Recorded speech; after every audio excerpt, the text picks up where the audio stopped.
और जिस मुस्तैदी के साथ आपने 17 महीने में जो कार्य किया इस राज्य के लिए, कोई 17 साल में भी कल्पना नहीं कर सकता।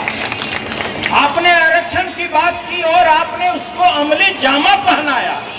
हम नहीं जानते हैं कि प्रदेश के मुखिया के मन में क्या बात थी। उन्होंने अपने पक्ष को न्यायालय में क्यों नहीं मजबूती से रखा। आपने मामला जो उठाया जाति गणना का, वो आज पूरे देश में प्रत्येक प्रदेश उसका अनुसरण करने के लिए तैयार है। आज किसी भी प्रदेश में जाइए, हम लोग को हर एक प्रदेश में जाने का मौका मिलता है और जब जाते हैं तो यही बोलता है कि नेता हो तो तेजस्वी यादव जैसा। और हम विश्वास दिलाते हैं अपने पार्टी की ओर से, अपने सभी कर्मठ कार्यकर्ताओं की ओर से कि जो हमारे लीडर ने जो मसाल उठाया है, चाहे वो जाति जनगणना का हो या आरक्षण का मुद्दा हो, उसको अंजाम तक पहुंचाने के लिए पूरे पार्टी के समर्पित कार्यकर्ताओं को चाहे जो भी बलिदान देना पड़े, जो भी त्याग देना पड़े, हम लोग करने के लिए तैयार हैं। आपके साथ कदम से कदम मिलाकर चलने के लिए तैयार हैं। ये मुझे बताने की जरूरत नहीं है कि जो समाजवादी चोला पहनकर इस देश में इतना बड़ा भ्रष्टाचारी नेता नहीं हो, जिसके अगल बगल में डाकू अंगुली माल और डाकू भगत सिंह जैसे लोग बैठे हैं, फिर भी अपने को कहते हैं कि मैं ईमानदार हूं। आज मैं इसकी चर्चा नहीं करना चाहते हैं। आज हम केवल इतना ही कहना चाहते हैं और आपको बल देने के लिए आए हैं कि जिस मुहिम को लेके आप आगे बढ़े हैं, पूरे राज्य के करोड़ों कार्यकर्ता आपके साथ कदम से कदम मिलाने के लिए तैयार बैठे हैं।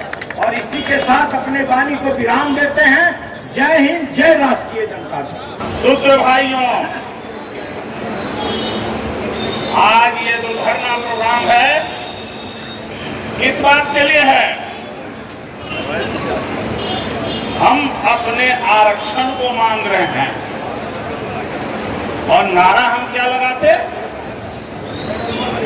100 में 90 शोषित है, 90 भाग हमारा है। 100 में 90 शोषित हैं, 90 भाग हमारा है।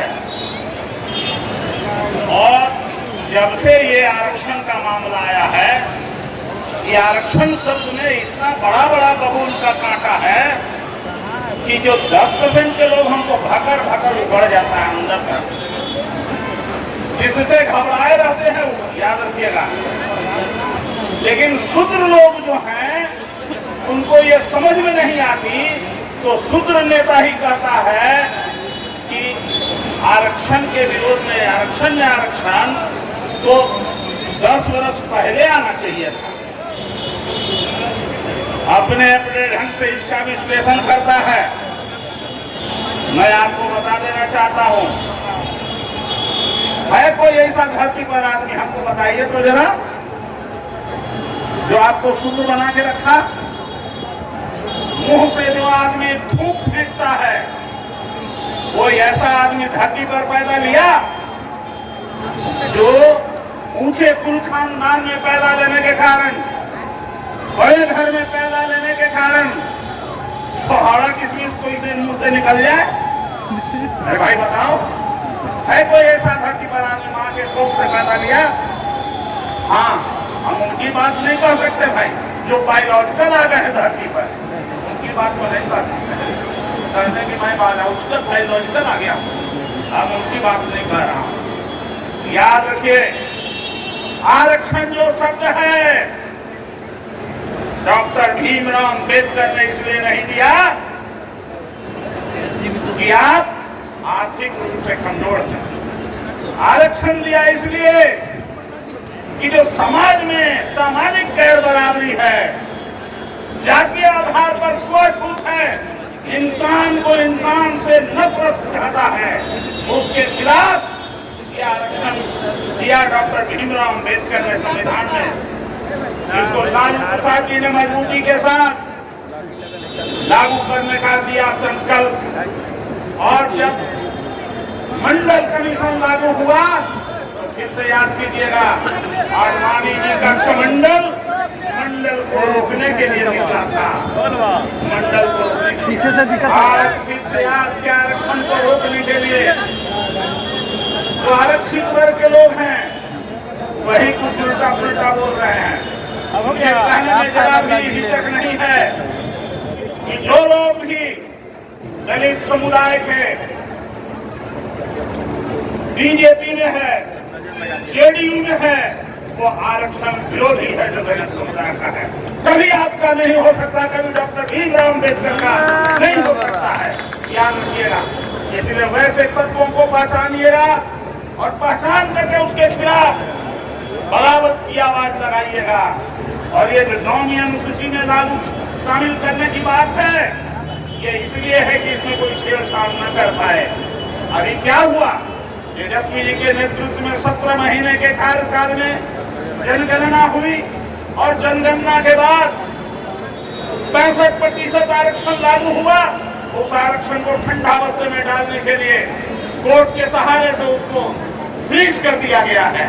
मैं आप सब लोगों से अपील करना चाहता हूं, ये डेमोक्रेसी है, डेमोक्रेसी, इसमें कोई रोक नहीं सकता है कि कोर्ट के सहारे रुक जाए। जो आपके वोट की ताकत है कि आप सबको हिला सकते हैं। इसलिए आप अपने वोट की पहचान कीजिए।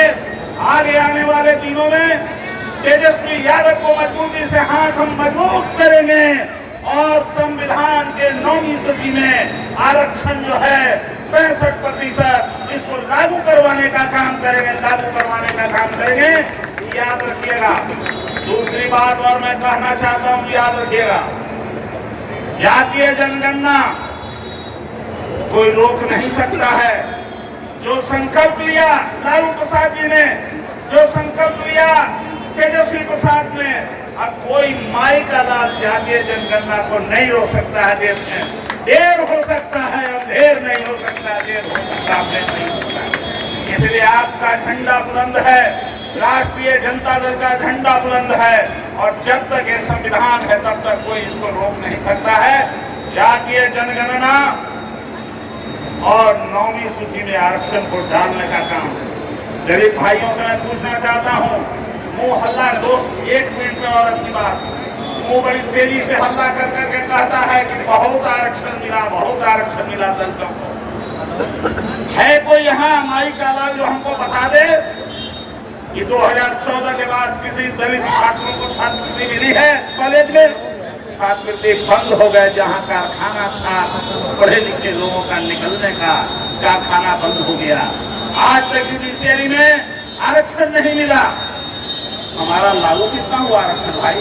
और ये कहता है आरक्षण लागू है। बेईमानों, जिसके लिए दलित लोग जगेगा, पिछले 21 तारीख को भी आपने एहसास कराया है, अब 17 में 18 में आपने 2 अप्रैल को एहसास कराया था। और जरूरत पड़ी तो आरक्षण को बचाने के लिए नहीं, आरक्षण से जिनको चोट लगता है, डर लगता है, उनको समझाने के लिए फिर से देश में आंदोलन हो सकता है। राष्ट्रीय जनता दल का झंडा हमेशा बुलंद रहेगा, उसके पीछे हमेशा झंडा बुलंद रहेगा। तेजस्वी यादव के नेतृत्व में हम लोग आगे बढ़ेंगे। बस इतना ही करके, और बहुत कुछ बोलना था, समय नहीं है। हमारे नेता को लाइव टीवी पर जाना है, इसलिए बहुत बहुत धन्यवाद। राष्ट्रीय जनता दल जिंदाबाद।